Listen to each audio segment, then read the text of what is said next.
Good afternoon, ladies and gentlemen. It's 1 p.m. in Kiev, in the capital of Ukraine. I'm right now on the left bank of Kiev, of the city. I brought here Katya and Taras for a meeting with a psychologist, and I hope that this will help them a lot to cope with with the situation, because obviously for children to stay in the war zone after, because they are aware of everything that's happening, they need some help, right? So this is the second Saturday when I bring my children to here, to the office of psychologist for a meeting. So far, her main advice was to distract children from the war from time to time, and for this, their mother, that means me, needs to be distracted too. But I think distracting myself from war when your country is at war is kind of irresponsible. So here we have kind of a problem, like a dilemma.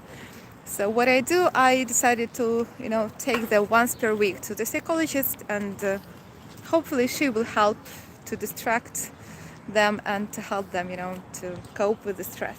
Oh, the sun. It was cloudy, but now the sun arrived. Good morning, everyone. Glad to see you all.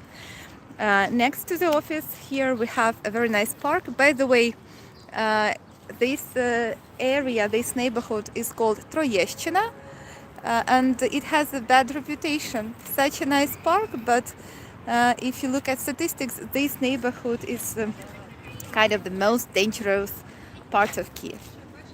So this is how the most criminal and the most dangerous part of Kiev looks like, which means it looks nice. So Kiev, all of Kiev is pretty nice. The city center is like even nicer, but even such dangerous neighborhoods are very nice and beautiful too. Here we have like a small Disneyland for local children, coffee shop over there. Maybe I will take my kids out the psychologist here. But what I wanted to show is this. I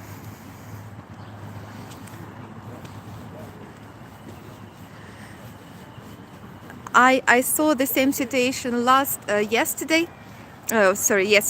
week, last Saturday, when I brought children here. It was like the same. You see there like a small crowd of people. Mostly they are elderly people who are retired.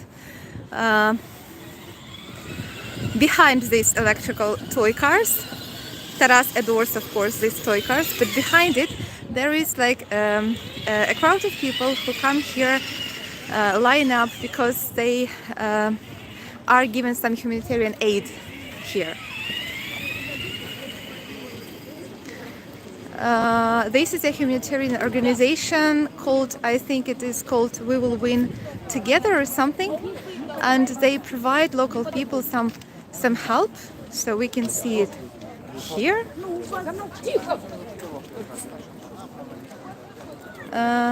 Not yet, they're just waiting. Maybe they need like a photo proof first before they start the process. In these white boxes, these are basically the lunch boxes, and they will be given to the local people. This happens every day about 1 p.m. They start and provide the local people some help. I talked to the guys last Saturday. They work like this in many different parts of Ukraine. So every Saturday, 1 p.m., they come here and provide the local poor people with the lunch boxes. And I asked them, like, what kind of people are coming? And they said, like, mostly these are people who are retired, who are in need. Sometimes these are people who just, have a drink and eat a little bit of food, and they don't mind to have it for free. But I think that when you depend on alcohol, you are like, this is a disease, this kind of dependence. Most of the people, they really appreciate this help, they need this help, and at least they are given this like food.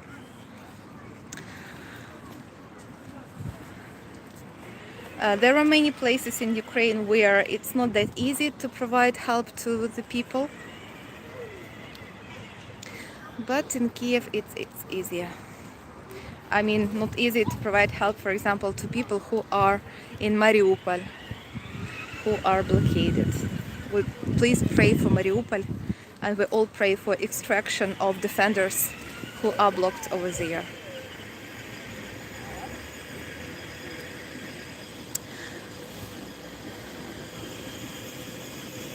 Where is Katya and Taras? Dominique is asking. Well, I was explaining in Привет. The boy said hello, hello. Katya and Taras, they are meeting a psychologist. So I have 1 hour of free time. Darina, guess what? Darina is sleeping over there.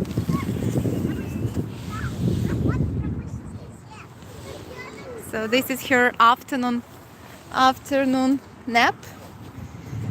And Taras and Katya, they have 1 hour with a psychologist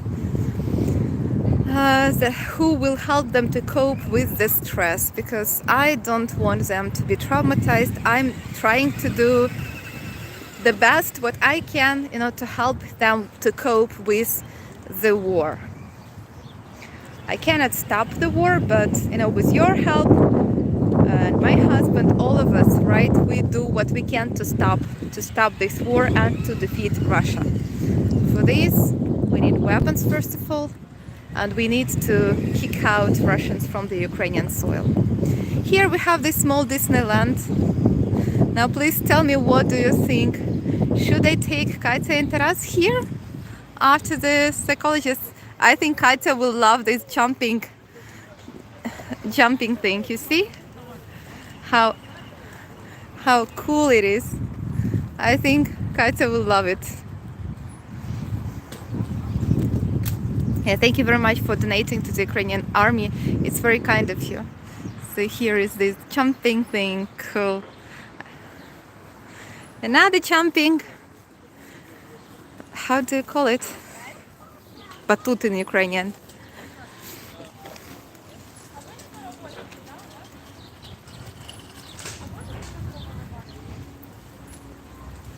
Trampoline.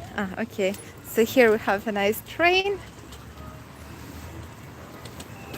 Another bigger train, but not many children, as you can see right now. Carousel. What are you doing, bird? She's eating something here. Look.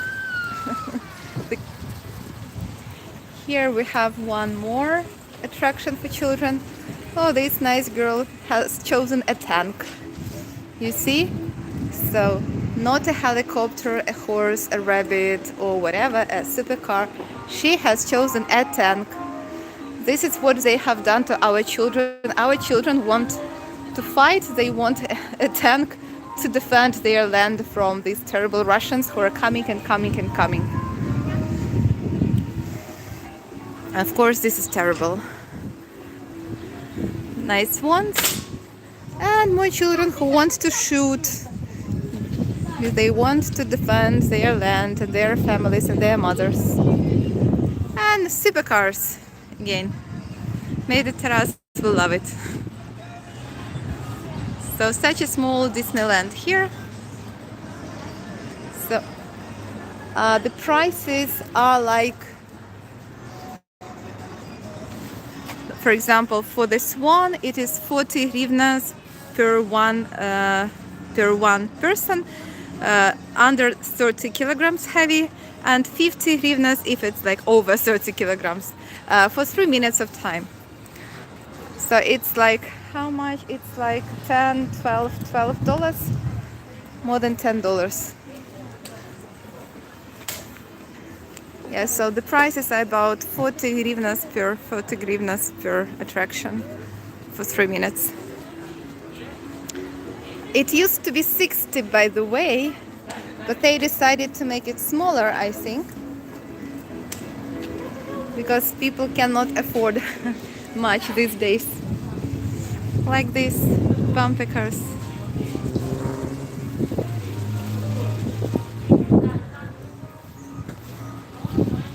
Well, again, I feel surreal that we have so many possibilities to to enjoy our lives, to spend it, constructively, let's say, to spend our energy on something nice and beautiful, but instead we have to fight with the enemy who is coming and coming and coming on our land. And this is really, really terrible. I hope that Ukraine will be really armed soon, because some heavy weapon has already arrived on the front line, but obviously we need more and more and more, because so far Russians have more than we have. So we need more heavy weapons to stop Russians and protect Europe and the West, democracy, freedom, all of this. Such pathetic words, you might think, but people are dying here for these values, for the democratic values of the free world. Okay.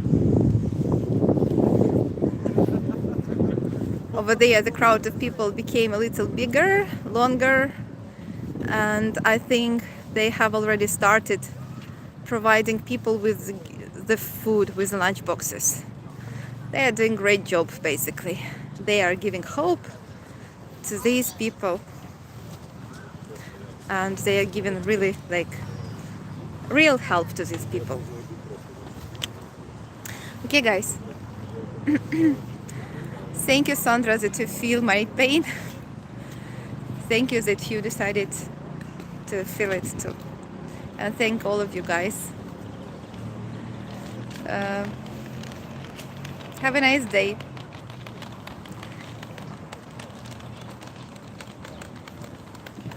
If babushka is grandma, what is grandpa? Well, babushka, this is in Russian language. In Ukrainian, we say babusa. So in Russian, babushka is the grandma, and in Russian, dedushka is grandpa. In Ukrainian, and this is the language which I speak and my children and most of Ukraine, babusa is grandma and didus is grandpa. Or if you want to call them sweetly, baba, which means grandma, and dido, did, which means grandpa. Yeah, babusa.